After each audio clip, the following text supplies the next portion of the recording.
আসসালামু আলাইকুম গাইস, তো চলে আসলাম রাফি গল্পর অরিজিনাল পর্ব 1 নিয়ে। তো পর্বটি শুরু করার আগে কিছু কথা আগে বলে নেই। তো ভাই, আমার ফেব্রুয়ারি মাসের 15 তারিখ থেকে এসএসসি এক্সাম। তো আমার ভাই অনেক প্যারা, আমার পড়ালেখার এখনো কিছুই শেষ হয়নি। তো কথা হচ্ছে, আমি আর এই রাফি গল্পটি ভাই প্রতিদিন তো ভাই দিতেই পারছি না, আর উল্টা আমি তোমাদের কাছ থেকে বকানি শুনতেছি, আবার প্লাস আনসাবস্ক্রাইব করে দিচ্ছ সবাই। তো তোমরা ভাই আনসাবস্ক্রাইব করো না, আমি এক্সামের পরেই ভাই তোমাদের মাঝে আরও নতুন নতুন গল্প নিয়ে আসবো। তো তোমরা যদি রাফি গল্পটা শুনতে চাও তাহলে ভাই ইয়ামিন ভাইয়ের ইউটিউব চ্যানেলে গিয়ে দেখে আসতে পারো। আর কথা হচ্ছে, আমি ভাই এখন থেকে যদি এক্সামের আগে সময় পাই তাহলে সবাইরে ঘটে যাওয়া রিয়াল সত্যি ঘটনাগুলো এখন থেকে দেওয়ার চেষ্টা করব। আশা করি তোমরা ওগুলাতে অনেক সাপোর্ট দিবা। তো ভাই অনেক কথাই বলে ফেললাম, তো চলো এবার গল্পে ফিরে যাওয়া যাক। রাফি বলল, মিম, আমি তোমাকে অনেক ভালোবাসি। মিম ঠাস ঠাস করে দুইটা থাপ্পড় মারলো, তারপর বলল, তুই কোন সাহসে এ কথা বলিস কুত্তার বাচ্চা? তোর সাথে আমার কোন দিক দিয়ে যায়? মিমের হাতের পরপর দুইটা থাপ্পড় খাওয়ার পর না রাফি নিস্তব্ধ হয়ে গেল। মিমের এমন আচরণ দেখে রাফি তার গালে হাত দিয়ে দাঁড়িয়েই থাকলো। তখন মিম আবার বলে উঠল, এজন্য কাউকে মাথায় উঠাতে নেই। তোর সাহস কি করে হয় আমাকে এসব কথা বলার? রাফি বলল, কিন্তু আমি তো তোমাকে অনেক ভালোবাসি, তুমিও তো আমাকে অনেক ভালোবাসো, তাই না? তারপর মিম বলল, একেবারেই চুপ থাকবি, তোর মতো ছোট লোককে কে ভালোবাসবে? আর তোর কোন সাহস হয় তুই আমার হবু বরের গায়ে হাত তুলিস? তখন রাফি বলল, তাহলে তুমি কি আমাকে ভালোবাসো না? মিম বলল, না, কখনোই না। আর তোর কি আছে যে আমি তোকে ভালোবাসতে যাব? এখনে এই বাড়ি থেকে চলে যাবি তুই, তা না হলে? রাফি বলল, তা না হলে কি করবে? মিম বলল, কি করতে পারি তা তুই ভালো করেই বুঝবি। এরপর মিম রাফির সামনে মাসুদকে বলে, তোমার কোথাও লাগেনি তো? আমি ওকে এখনই এই বাড়ি থেকে বের করে দিচ্ছি। মাসুদ বলল, তুমি যেহেতু বলছো তাহলে ঠিক আছে। আর এই ছোট লোকের বাচ্চাকে তো আজ আমি মেরেই ফেলবো। ওর এত বড় কলিজা কিভাবে হয়? ও তোমার হাত ধরে। সাথে সাথে মাসুদের মা বাবা আর মিমের বাবা এখানে এসে বলল, এত চেঁচামেচি কেন? মিমের মা রাফিকে বলে, তোমাকে না এখান থেকে চলে যেতে বলেছিলাম, আর তুমি এখনো কি করছো এখানে? মাসুদ বলল, কেন আবার এসেছে? ওর কত বড় সাহস, ও মিমের হাত ধরেছে। এ কথা শুনে মিমের বাবা অনেক রেগে যায়, আর রাফির শার্টের কলার ধরে বলে, তোকে তো অনেক ভালো মনে করছিলাম, আর তুই কিনা আমার মেয়ের সাথে এসব করছিস? তোর এত বড় সাহস কি করে হয়? তখন মাসুদ সবার সামনে এমন কথা বলে যা শুনে সবাই আকাশ থেকে পড়ে। মাসুদ বলল, শুধু হাত ধরার জন্য নয়, আমি না থাকলে হয়তো আরো বড় কিছু করতো মিমের সাথে। তখন রাফি বলল, আপনারা সবাই বিশ্বাস করুন, আমি মিমকে অনেক ভালোবাসি, আর সেও আমাকে অনেক ভালোবাসে। আমি মিমকে ছাড়া বাঁচবো না। তখনই মাসুদের মা বলে উঠে, দেখেছেন ভাবি, মিলে গেছে না? এই ছেলে তাহলে এই মতলব, আর আপনারা বলছিলেন অনেক ভালো ছেলে। মিমের বাবা বলল, আমার মেয়ের দিকে চোখ দিয়ে তাকানোর সাহস কি করে হয় তোর? এখন তুই এই বাড়ি থেকে চলে যাবি, তা না হলে? তখনই রাফি বলল, আমি এখনই চলে যাচ্ছি এই বাড়ি থেকে, আর কোনো কিছু করা লাগবে না, আর কোনো দিনও আপনাদের বাসায় আসবো না। আপনারা ভালো থাকবেন, আমি চলে গেলাম। এই বলে রাফি মিমদের বাড়ি থেকে চলে গেল। তারপর রাফি সেই মাঝরাতে এই রাস্তা দিয়ে হাঁটা শুরু করলো, আর ভাবতে থাকে, ঋতুর পর আজ যাকে ভালোবেসেছি সেও আজ ঋতুর মতো ফিরিয়ে দিল তার ভালোবাসা নদীর ঘাট থেকেই। রাফির বাসা থেকে বেরিয়ে যাওয়া দেখে মাসুদ আর তার পরিবার অনেক স্বস্তি পেল। আর মিমের বাবা মা দেখে কিছুই বলল না, কারণ তাদের কাছে তাদের মেয়ের জীবন আগে আর পর কখনো আপন হয় না। যা মিমের বাবা মা রাফির সাথে এমন ব্যবহার করে। মিমের বাড়ি থেকে বের হয়ে রাস্তায় হাঁটছে, আবারও সে অজানা রাস্তায় আসে। মনে করছে সে এবার তো আর বাবা মা পরিবারের অপূর্ণ ভালোবাসা পাবে, কিন্তু না, তার এবারও ধারণা ভুল।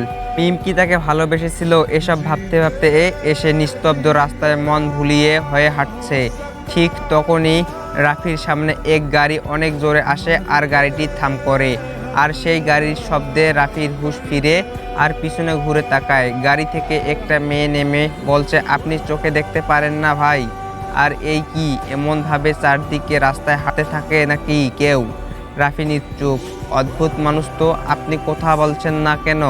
তারপর রাফি ভালোভাবে ঘুরে তার দিকে তাকালেই মেয়েটি বলে, আপনি রিধির অফিসের সেই লোকটা না, যে রিধির সাথে রেস্টুরেন্টে দেখা হয়েছিল? রাফিও ভালো করে দেখে, এ তো লিজা, যে কিনা রিধির বান্ধবী আর শফিক চাচার মেয়ে। সেটা দেখে রাফি তাকে বলে, আমি সেই লোক। লিজা বলতেছে, আপনি এমন করে রাস্তায় হাঁটছিলেন কেন? আর একটু হলেই তো আপনার সাথে আমার গাড়ির অ্যাক্সিডেন্ট হতো। রাফি বলল, ও আসলে খেয়াল করিনি। লিজা বলল, তা এত রাতে আপনি এভাবে হাঁটছেন কেন? রাফি তখন বলল, না তেমন কিছু না, এমনিতেই ভালো লাগছে না তাই। লিজা বলল, কেন, আপনার কি মন খারাপ? রাফি বলল, না এমনি হাঁটছিলাম। লিজা বলল, তা ভালো কথা, আগের বার তো আপনার নামটাই জানা হলো না। আপনার নাম কি? রাফি তার নামটি বলতে কেমন জানি দ্বিধাবোধ করছিল, তাই সে তার আরেকটি নাম বলল। রাফি বলল, জি আমার নাম হুসাইন। লিজা বলল, তা আপনি এত রাতে এভাবে এই রাস্তায় থাকবেন? রাফি বলল, তাছাড়া তো থাকার কোনো জায়গায় নেই। লিজা বলল, মানে? রাফি বলল, না কিছু না, একটু পরেই যাব। লিজা বলল, আচ্ছা চলুন, আমি আপনাকে আপনার বাড়িতে এগিয়ে দিয়ে আসি। রাফি বলল, না থাক, তার কোনো দরকার নেই, আমি একাই যেতে পারবো। লিজা বলল, আরে কোনো সমস্যা নেই, আপনি চলুন আমার সাথে। লিজার এমন জড়াজড়িতে রাফি তার গাড়িতে উঠে বসে, আর লিজাও রাফিকে এগিয়ে দেওয়ার জন্য যায়। কিন্তু সে তো জানে না রাফির কোনো এখন ঠিকানা নেই। গাড়িতে চলতে চলতে হঠাৎ লিজা বলে উঠে, আপনি কি এখনো রিদির অফিসে চাকরি করেন? রাফি বলল, না এখন আর করি না। লিজা বলল, ও রিদি তো এখন বিদেশে থাকে। রাফি বলল, ওনার তো বিয়ে হয়ে গেছে। লিজা বলল, হয়েছিল, কিন্তু এখন তার স্বামী নেই। রাফি বলল, কেন? লিজা বলল, আসলে রিদির যার সাথে বিয়ে হয়েছিল ওই ছেলের অন্য একটি মেয়ের সাথে সম্পর্ক ছিল, তাই তাদের ডিভোর্স হয়ে যায়। আর হয়তো কিছুদিনের মধ্যেই রিদি দেশে চলে আসবে। রাফি বলল, ও। লিজা বলল, আসলে সেদিন তো আপনার সাথে বেশি কথা বলাও হলো না, আপনার বাড়ি তো রংপুর তাই না? রাফি বলল, রংপুরে। লিজা বলল, হ্যাঁ সেদিন বলেছিলেন, তা রংপুর কোথায়? রাফি বলল, আসলে সেটা তখনই লিজাকে কে জানি ফোন দিল আর বলল, তুমি কোথায়, আর কত সময় লাগবে? লিজা বলল, এই তো আর 30 মিনিট লাগবে, আসছি জান, আর একটু অপেক্ষা করো। আসলে আমার স্বামী ফোন দিয়েছিল, ও সেদিনও দেখেছিলেন তো তাই না? রাফি বলল, সেদিনও দেখেছিলাম, আপনি কত আমার জন্য কষ্ট করলেন, আমি একাই যেতে পারতাম, আপনার জন্য আপনার স্বামী চিন্তা করছে। লিজা বলল, আসলে সে আমাকে অনেক ভালোবাসে তো তাই বারবার ফোন দিচ্ছে। এভাবে রাফি আর লিজা যাচ্ছে, তখনই হঠাৎ রাফি বলে উঠে, আপনি যেদিন কিছু মনে না করলে তাহলে কি একটা কথা বলতে পারি? লিজা বলল, হ্যাঁ বলুন। রাফি বলল, সেদিন রেস্টুরেন্টে রিদির সামনে কোন একটা ছেলের কথা বলছিলেন, তার সম্পর্কে কি কিছু জানতে পারি? লিজা বলল, ও সেদিনের ঘটনা, আসলে আমাদের এলাকায় একটা ছেলের কথা বলছিলাম, তার একটা অপরাধের কারণে তার অনেক বছরের জেল হয়, তারই কথা বলছিলাম। রাফি বলল, ও তা আপনার বাবার সাথে কি যেন বলছিলেন? লিজা বলল, আসলে ওই ছেলেকে আমার বাবা অনেক ভালোবাসতো। আসলে সত্যি কথা বলতে আমিও তাকে অনেক ভালোবাসতাম, কারণ তাকে আমি কখনো বলিনি, কারণ আমার বাবা তাকে অনেক পছন্দ করত। তারপরে নাকি তার মামাতো বোনের সাথে ধর্ষণ করার চেষ্টায় তার শাস্তি হয়। রাফি বলল, তা কি সত্যি সে অপরাধী ছিল? লিজা বলল, বাবা তো তাই বলেছিল, কিন্তু কেন জানি আমার বিশ্বাস হয় না, আমাকে সে তার বোনের চোখ ছাড়া আর অন্য কোনো দিকেই তাকায়নি। এসব কথা শুনে রাফি একটু হতাশ হয়ে বলে, আপনি ঠিকই বলছেন, সে নির্দোষ। লিজা বলল, নির্দোষ মানে? রাফি বলল, না এমনি বললাম, আমাকে এখানেই নামিয়ে দিন।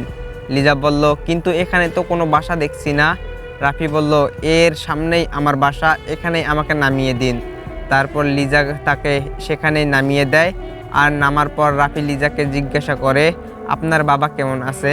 লিজা বলল, ভালো আছে, কিন্তু আপনি হঠাৎ এমন প্রশ্ন করলেন কেন? রাফি বলল, এমনি। আচ্ছা তাহলে যান, আল্লাহ হাফেজ। এরপর লিজা চলে যায়। আবার রাফি ঠিকানাবিহীন হাঁটতে থাকে আর নিজের মনের অজান্তেই বলতে থাকে, আজকের রাতটাও কতই না সুন্দর, জ্যোৎস্না ভরা রাত, আজকের পূর্ণিমার চাঁদ উঠেছে, কতই না সুন্দর লাগছে। তার মাঝে মাঝে হালকা হিমেলে বাতাস। রাফি একাই হাঁটছে আর দেখছে, এসবই দেখছে। হঠাৎ তার মিমের কথা মনে পড়ে, সাথে সাথেই আবারও নিজের মনকে বুঝ দিল, সে এখন অন্য কারো, তাকে শুধু শুধু মনে করে লাভ নেই। এর চেয়ে নয়তো পূর্ণিমার আকাশ ভরা চাঁদটাকেই দেখি, সে আমার কাছে সবচেয়ে আপন, কারণ সে তাকে কোনো অপবাদ দেয় না। এভাবেই হাঁটতে হাঁটতে হঠাৎ দেখতে পারে রাস্তার ওপারে কে যেন কাঁদছে। কিন্তু কে এই নির্জন রাতে কাঁদছে? না হলেও রাত 1টা থেকে 2টা বাজে। তারপর রাফি সামনে এগিয়ে দেখে একটা ছোট্ট বাচ্চা কাঁদছে। আর রাফি বলে তাকে, তুমি কাঁদছো কেন, তোমার কি হয়েছে? তখন বাচ্চাটা মুখ ঘুরিয়ে রাফির দিকে তাকায় আর বলে, আমি আমার মায়ের কাছে যাব আর আমাকে অনেক ভয় লাগছে। রাফি বলল, তুমি এত রাতে এখানে কি করছো, আর তোমার বাড়ি বা কোথায়? বাচ্চাটি তখন বলল, আমি আমার মায়ের সাথে মার্কেটে এসেছিলাম আর তখন মাকে হারিয়ে ফেলেছি। এই বলে বাচ্চাটি আবারও কাঁদতে শুরু করে। বাচ্চাটি দেখতে অসম্ভব সুন্দর, বয়স মনে হয় 5-6 বছর হবে। আর রাফি ভাবতে থাকে সে এখন কি করবে, কারণ সেও এখানে খুব একটা জায়গা বেশি চিনে না। তখন রাফি বলল, তুমি এভাবে কেঁদো না, আমি তোমার মায়ের কাছে তোমাকে নিয়ে যাব। তখন বাচ্চাটি বলল, তুমি সত্যি বলছো তো? আমার না অনেক ভয় করছে। রাফি বলল, কিসের ভয়, আমি আছি না? কিন্তু তার আগে বলো তো, তুমি কাউকে বলনি তোমাকে বাড়িতে পৌঁছে দিতে? তখন বাচ্চাটি বলল, আমি যখন আমার মাকে হারিয়ে ফেলি আর তখন কয়েকজন দুষ্টু আঙ্কেল আমাকে নিয়ে এক জায়গায় যায় আর ওরা বলছিল আমাকে অনেক চকলেট দিবে আর আমার মায়ের কাছে নিয়ে যাবে, কিন্তু তারা আমাকে একটা রুমে আটকে রাখে, তার আমাকে কিছু খেতে দেয় না।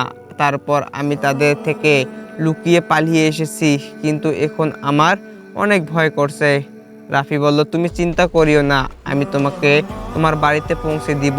তার আগে বলো তোমার নাম কি? তখন বাচ্চাটি বলল, আমার নাম রিয়াজ, সবাই আদর করে রিজু বলে ডাকে।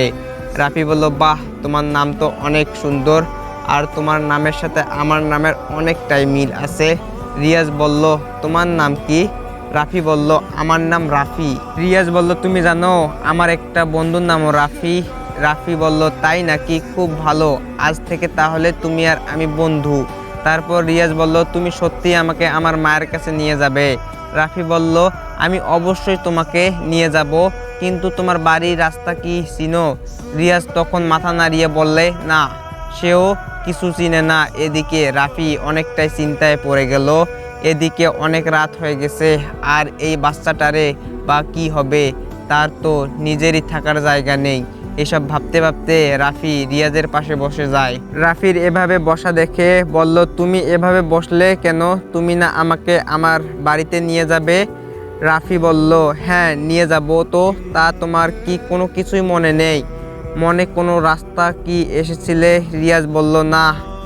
এরপর নিশ্চুপ হয়ে আছি। তখনই রিয়াজের আবার বলে উঠে, আমার না অনেক খিদে পেয়েছে, এই দুষ্টু আঙ্কেলগুলো আমাকে একটুও খেতে দেয়নি।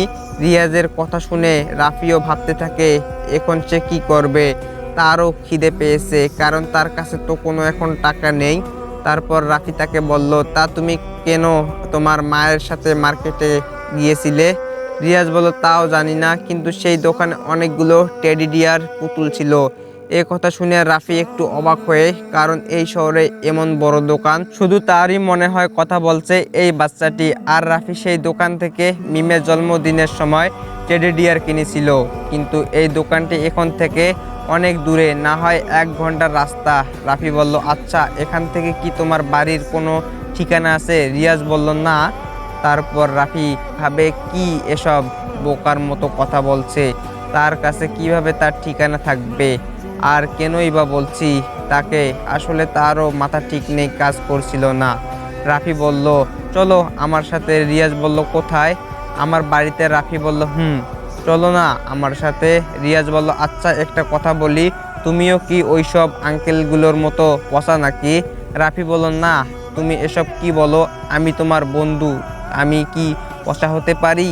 এই বলে তাকে নিয়ে হাঁটতে থাকে, যদিও সে জোরে হাঁটতে পারছে না, পারবে বা কিভাবে, এতটুকু বাচ্চা কিছু না খেয়ে এভাবে হাঁটতে পারবে কিভাবে? আসলে রাফিরও আর শরীর চলছে না। এদিকে অনেকটা সময় হাঁটার পর আমরা সেই দোকানে পৌঁছে যাই। হঠাৎ ফজরের আজান শুনতে পারি, তার মানে সে একটা রাত কেটে ফেলেছে, আরেকটি দিন শুরু। তারপর রিয়াজ বলে উঠে, হ্যাঁ এটাই তো সেই খেলনার দোকান। রাফি বলল, এখন কি কিছু মনে পড়ছে? রিয়াজ বলল, একটু একটু আমার মনে হয়, এই পাশ দিয়ে এসেছিলাম। তারপর রাফি তার কথা মতো 2 ঘন্টা হাঁটতে থাকে তার দেখানো পথে। এদিকে রাফিও অনেক ক্লান্ত হয়ে বলে, এবার কি তোমার বাসায় এসেছো? রিয়াজ বলল, ওই তো আমার বাসা দেখা যাচ্ছে।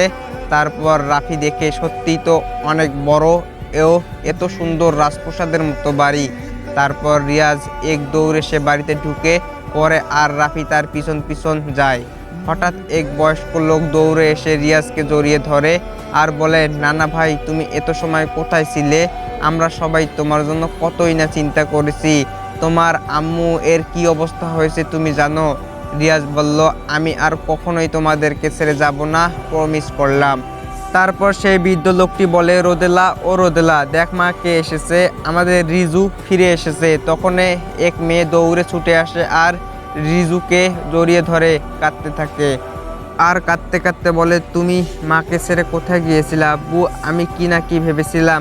রিয়াজ বলল, এই তো মা আমি ফিরে এসেছি, আর জানো এই আঙ্কেলটা আমাকে তোমাদের কাছে নিয়ে এসেছে।